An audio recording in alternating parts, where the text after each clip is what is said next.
Okay, hello everyone, and thank you for coming to see today's live stream seminar. We have a really cool talk today by speaker Brooke Krajancich. I'm sorry if I butchered your last name there. Okay, hello everyone, and thank you for coming to see today. Getting audio bleed over. There we go. Got that fixed. Okay, and she's going to be giving a really awesome talk today. I got a little sneak preview of this yesterday. It's some really cool stuff. She's coming to us as a PhD candidate in electrical engineering from Stanford University and is going to be talking to us about optical see-through augmented reality occlusion. So without any further ado, I'm going to switch it over to Brooke. Awesome. Thank you, Adam. I'll just see if I can share this screen of mine.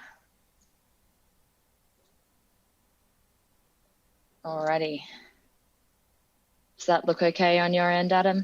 I've got the presenter's view. You got the presenter's view. Let's swap that around. Hey, How about there now? we go.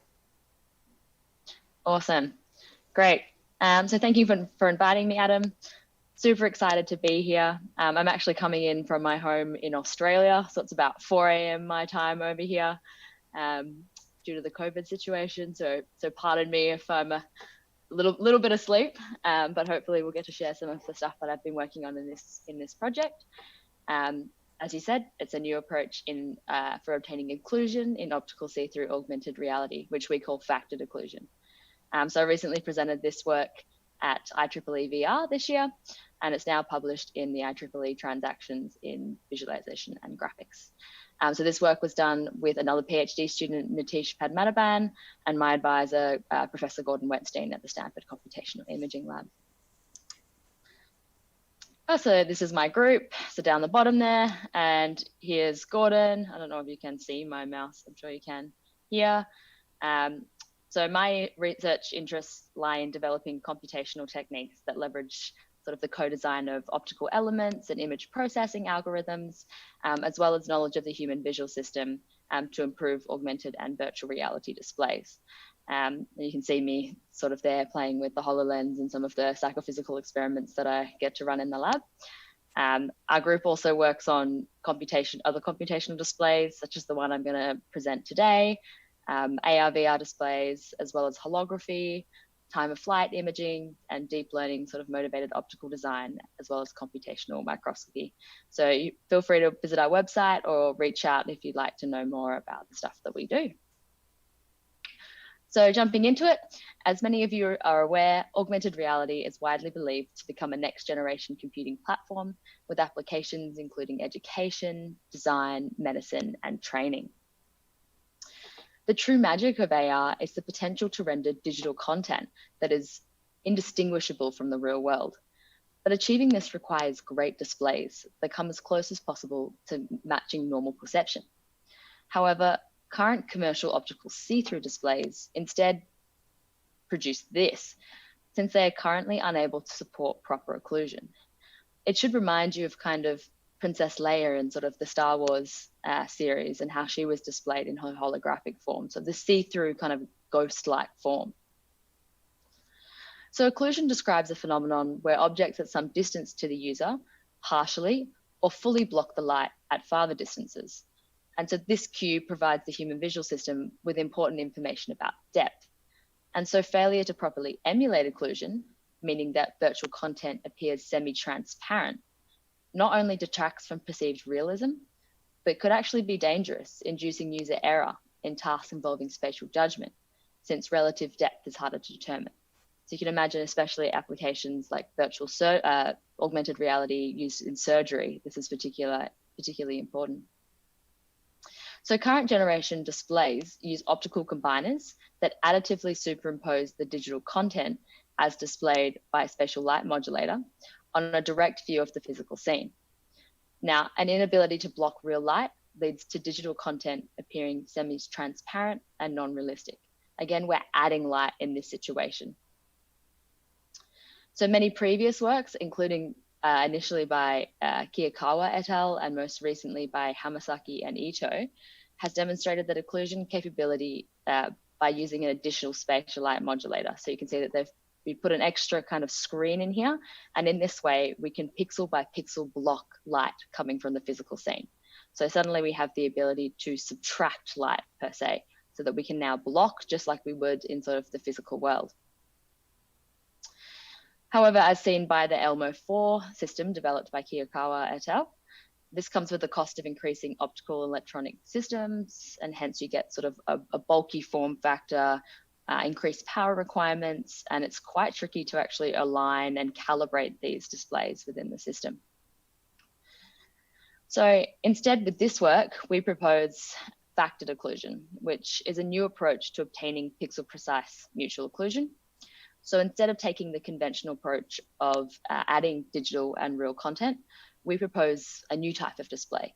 And instead, we merge virtual and real light paths in a multiplicative manner.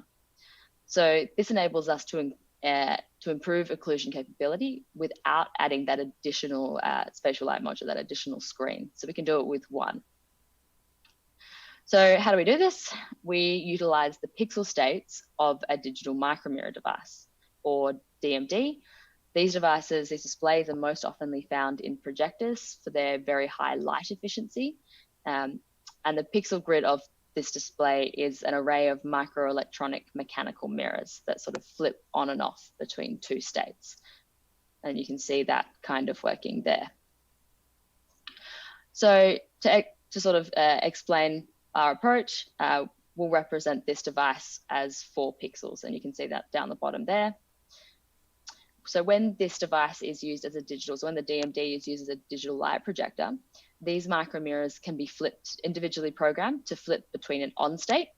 So in the on state, the light is directed from an RGB LED, as you can see the LED there, and it bounces off the mirror and it's directed towards the viewer. So the viewer sees a red pixel in that state. Or the mirror can flip to the off state. In that case, the red from that LED is being directed towards the light dump. There's no light going towards the user, so the user sees no light, black, whatever you will. So we can, between those two states, we can modulate light. So in this way, a DMD, as it's typically used in a projector or a digital light projector, we can display color images by separating them into their red, green, and blue components. The duty cycle, again, as it's kind of alluding to, the ratio of time that a pixel stays in the on state can be used to modulate the intensity within each of these components. So for example, this pixel is quite red. It's going to have a higher duty cycle. It's going to stay in that on state for longer than perhaps this one over here, which is a bit darker. That'll stay more in the off state, sort of directing towards the light dump to get sort of that darker black color there. And because the mirrors flip at kilohertz frequency, we can switch the LED to render all 3 color channels in sequential color so within the integration time of the human eye, so which all sum to produce this sort of final color image. And this is how DLP projectors that use DMDs work. Some of the highest end projectors work this way. Okay, so you can also extend to see how you might use this display to generate an occlusion mask, and this has been done by previous work as well. So what I can do is just everywhere that I want to block light, I select those pixels on the DMD and I indefinitely switch them to that off state. So indefinitely block light in that particular way.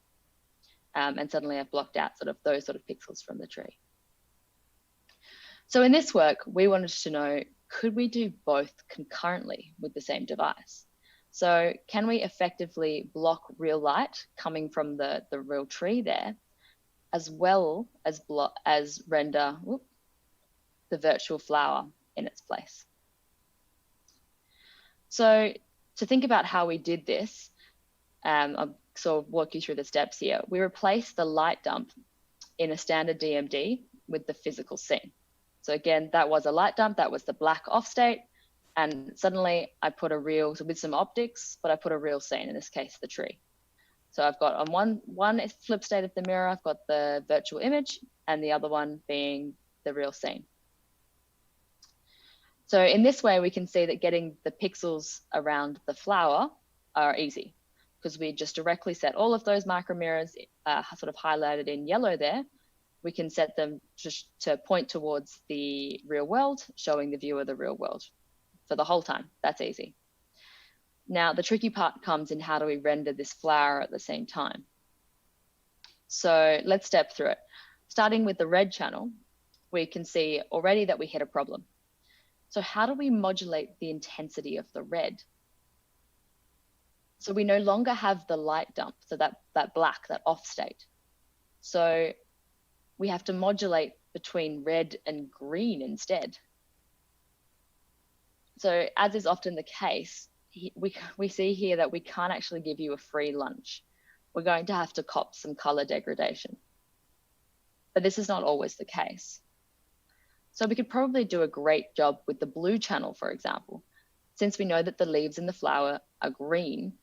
So we instead flip those pixels to the real scene and use the green from there. So again, we know this is green. So everywhere that falls in these pixels, we can send them to the green tree and use the green from the real scene to actually help reconstruct them. So again, this requires knowledge of what is behind your virtual content. So a scene camera. And following that line of thought, perhaps we don't even need to switch the LED to green. We could use the green in the background. But then who says that we even need red, then blue, then green? That is typically done.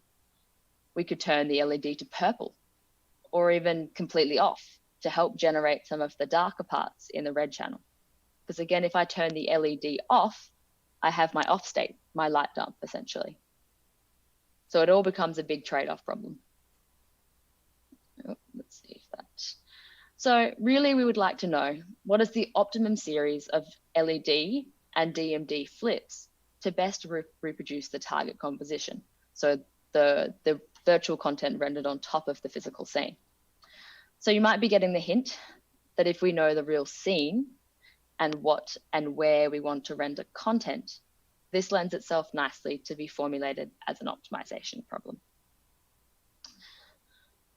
So this is exactly what we did. We developed a factorization algorithm to compute the optimal series of DMD and LED states to reconstruct a target scene composition like this one here. So in this one here, the lion is the physical sort of, I like Disney, so it's a Lion King inspired scene. So you can see the shadows and the rhino are the digital added content, and everything else is the scene behind it. I've constructed with some toy animals and a scene in the background. So this is our target scene composition O. So we first arrive an image formation model, which O hat here, which mathematically describes the image that the user observes, so the combination of that virtual and physical content, as a combination of the physical scene R, modulated by the DMD states D, and finally the temporally varying LED intensities L. So we formulate this as an objective function, and we derive a set of update rules, which we use to iteratively converge towards this target composition. I don't have time to go through full details of this derivation, but if you're interested, I refer you to our IEEE TVCG paper, which we've got further details there. So here's a short snapshot showing how our optimization approach converges towards the optimal result here in under 10 iterations there. So you can see already in 10 iterations, it's looking pretty good compared to the target. And here we show how the DMD states and LED states combine under the integration time of the human eye to form the final image. So you can see it's chosen some white, some orange states, some blocked states. And if I speed that up, all of the series speeded up. There's about 60 images in that sequence. Display them really fast using the DMD under the integration time of the eye. You see this. This is simulated. So obviously we want to validate our simulations. So we implemented a benchtop prototype, and we captured the time multiplex result with a digital camera. So it's simulating the integration time of the eye. So it doesn't really look like an AR setup, but it is. So here you've got the physical scene. It's hard to see because I haven't actually got it in the background there. But on the other end of that arrow, a bit further away, is the little lion figure sitting on its little perch with the background. And that gets focused with the optics relayed and focused onto the DMD, minified, so it fits on the DMD.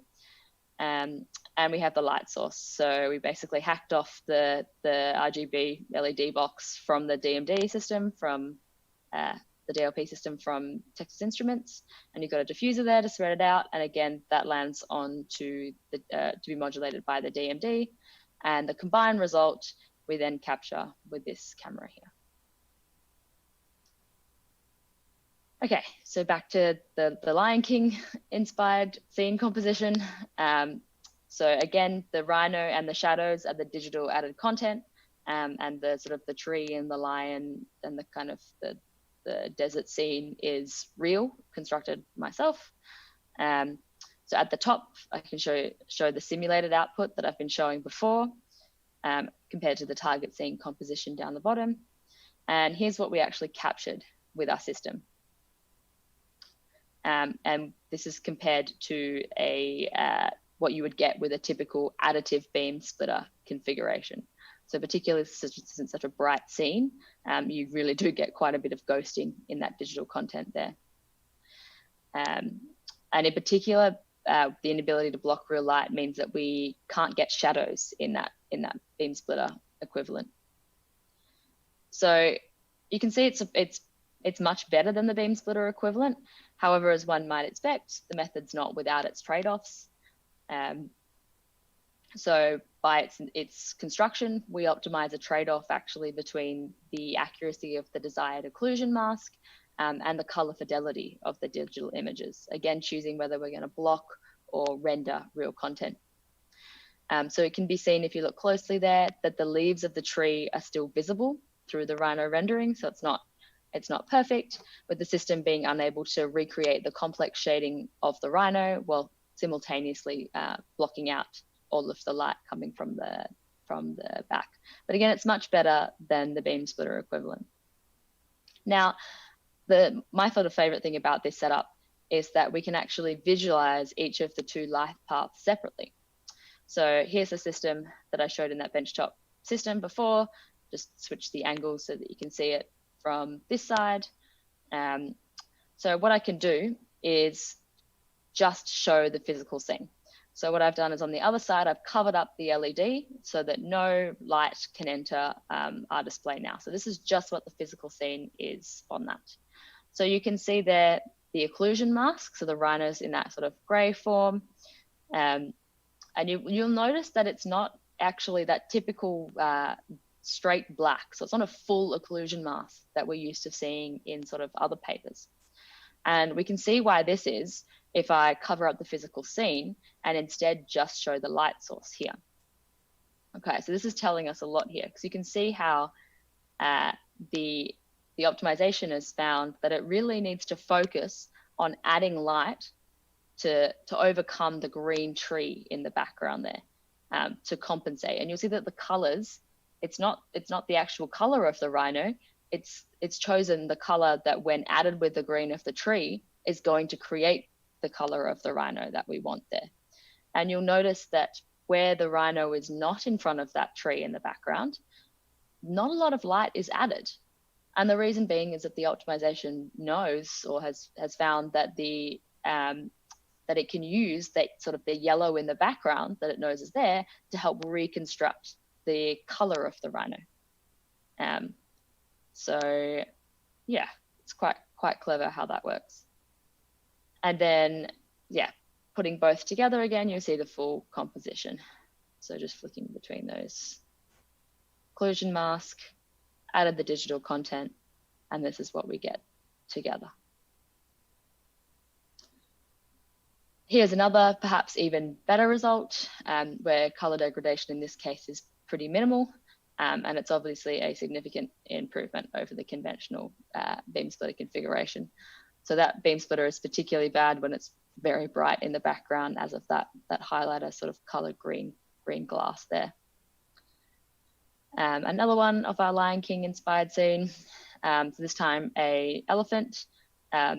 This is sort of minor color degradations, but it's pretty similar to that rhino case where you can see that the main color problems come in front when the elephant is in front of the tree there. But again, we can really nicely realistically render shadows now that we can enable occlusion there. And finally, a last Alice-inspired scene. So Tea Party again shows a significant improvement over the conventional when the background again is bright. So light blockage is important to prevent ghostly looking digital content, which is really a problem in the middle there. Again, this is a summary of some results. If you're more curious about some of the other ones, I'd send you to the paper. So we also demonstrate that we can mitigate these color degradation effects with a gaze contingent display mode. So for example, say that we wanted to render the above red and blue birds. So using a global optimization approach previously described, we get this here. So both birds, again, with that trade-off problem, they're quite different colors that we have to render here. So both birds lack sort of full color and detail. It's due to the dynamic range limitations. But considering that these two birds are quite sort of separated within this hypothetical display, if we knew we had eye tracking and we knew that the user was looking at sort of closer to one bird, again, with the other one being in sort of the peripheral vision, for example, this one, we could assign higher weights to those pixels within the optimization formulation. And then as demonstrated here, we can locally improve correct digital color and occlusion rendering. So you can see that the blue bird gets better in this approach, but the red bird slightly degrades. But the idea being here is that if it would be in your periphery, you likely wouldn't notice this small change in the red bird there. And we can do a very similar thing here if I assign higher weights to the red bird. So that one improves there, but again, the blue bird degrades in detail. Again, the algorithm, it's optimizing a trade-off between all of these colors, and it can't quite do everything all at once. And back to the blue bird there. So in summary, we present factored occlusion, which is a new approach to obtaining the pixel precise mutual occlusion. And we do this by merging real and light paths on the same display, the single spatial light modulator, in this multiplicative kind of manner. But of course, nothing's without its limitations. The proposed system reduces hardware complexity, as I stated, but it does come at the cost of increased computational requirements. So this optimization formulation takes time. And obviously that increases power consumption in itself. So that becomes a trade-off between whether you use an extra display or do you kind of shift that occlusion into computational complexity. However, we think that computational resources on wearable devices are quickly advancing. And so the increased development of custom processors could see algorithms like this one become part of a future application-specific integrated circuit. Unlike waveguide displays, the real scene is modulated by a pixel grid. However, the use of a DMD means that the see-through state does not suffer from the light loss of transmissive displays, such as LCDs. The DMDs are highly reflective. They're almost perfect reflectors. And so that doesn't suffer again from this light loss from previous approaches. However, the use of a single display means that calibration and registration is also simpler and could lend itself better to smaller form factors. However, we don't demonstrate this with this work. With the benchtop implementation that we construct being neither wearable nor real time. So we obtain runtimes of about 15 seconds with an unoptimized MATLAB implementation of the optimization formulation. though we expect this to drop dramatically with GPU formulation. So concentrating on evaluating the display approach, we use rather bulky optics and that make up the majority of the large form factor, again, for optical quality. However, the approach places no limitations on the type of optical elements that could be used, and thus sort of future work will investigate sort of the multitude of paths possible towards miniaturization. Other future directions could investigate different loss functions for the optimization formulation. Currently, we use a least squares loss function applied to linear intensities. So this works for many scenes, but reformulating our loss function to minimize the error in a more perceptually uniform space, such as CIE lab, could further improve the quality, the perceived quality of visual results. And other displays could also be used in a similar and perhaps more effective way. So for example, an up and coming display technology is switchable mirrors. These are not quite at the pixel level that we want them yet, but if we could use switchable mirror technology, that would be the functional equivalent of a transmissive DMD. Which would be hugely advantage for reducing the form factor and optical complexity using this approach. Another way is that we could also use polarization to switch between real and virtual content rather than mirror direction if you wanted to. So there's a few more sort of design variables there that you could use. So with this preliminary work, however, we sort of demonstrate a fundamentally new approach to obtaining real and digital content in optical see-through augmented reality. So rather than using superposition, a configuration that does not lend itself well to the blockage of light needed to support occlusion, we show that real and virtual light paths can be merged in a multiplicatively on a single display. So this enables a fundamentally new way of obtaining occlusion, and factored occlusion represents the first in a line of such approaches. So if you've got further questions or details, you can welcome to see our paper, which is written there. Otherwise, I'd love to take some questions. Okay, so let's see. I'm going to pull your video over here so we can see you answer questions. So I'll get us, well, actually, I was hoping to get us started with questions, but you ended up answering all of them at the very end. In particular, I was interested in the real world pixelation. So I haven't personally worked a whole lot with DLP.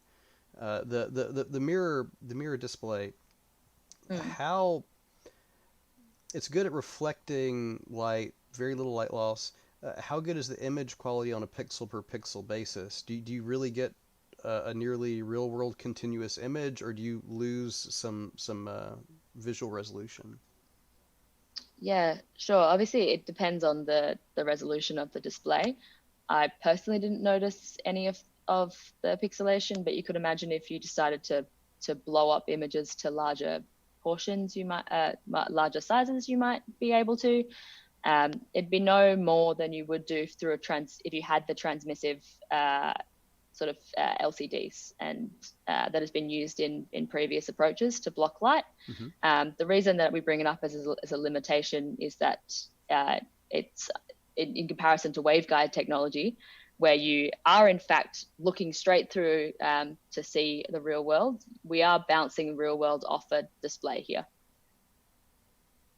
Yeah, I can actually see that as being an advantage in a way, because one of the advantages of video see-through, and granted, I actually strongly prefer optical see-through, but one of the advantages of video see-through is you have that real to virtual one-to-one pixel registration, which you could hypothetically achieve with an approach like this, right? Yes, yeah. Well, you'd need it anyway to do that, to have the information about the real scene. Yeah. So you'd have to start off with, and I mean, I think even down the track, you're gonna need that regardless of the platform that you choose, right? Because if we're going to have real-time occlusion, you need to know the boundaries of where objects are Right. in the real world, right, to render them with respect to each other. So I think that we don't have a lot of choice around that. Very A tricky cool. problem. It is a tricky problem. AR is an incredibly difficult area to work in. There are lots of interesting problems, lots of interesting places to work. Um, Yeah.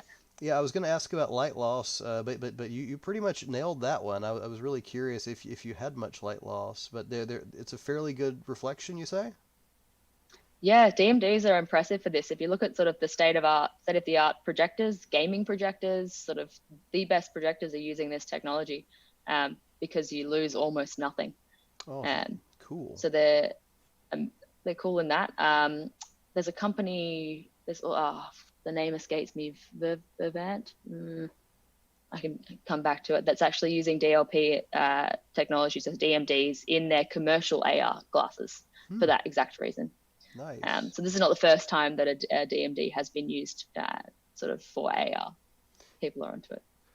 Okay, so the photo you have of the equipment on the slide that's currently up, is that a Yes. real actual photo, or is the scene It's a edited little in? bit of a mock-up, yes, because you Okay, weren't to get them to combine the photo. The exposure of the outside would look very different to the exposure of the actual image itself. gotcha, So not gotcha. quite. And if anyone in the audience has questions, feel free because I'm hogging them all. Uh, and I do have one more. The images comparing the beam splitter method and the factored occlusion method. Uh, how did you take those photos? They're very well registered. They're very well registered. Yeah, so we mocked them up using, so basically you take the digital content Uh-huh. just like you would, and so gamma correct the display content, and then you just add them together. Ah, gotcha. So Okay. it's not actually, so yes, it's written in the paper. I should have been more clear in the presentation. It's Oh, not no. actually I mean, captured by a beam splitter, yeah. but we just additively superimpose them just like they would do optically in the case. Yeah, so actually, yeah, you're simulating the best case you could get with a beam splitter. Like you can guarantee Correct, that a yes. beam splitter isn't going to look better than that image, pretty much. Pretty much, Yeah, yes. awesome. And you can see, yeah, just particularly with the bright scenes, it can really vanish that digital content, unfortunately. Very If cool. anyone's ever used a HoloLens outside, it can be Yeah. tricky. Awesome.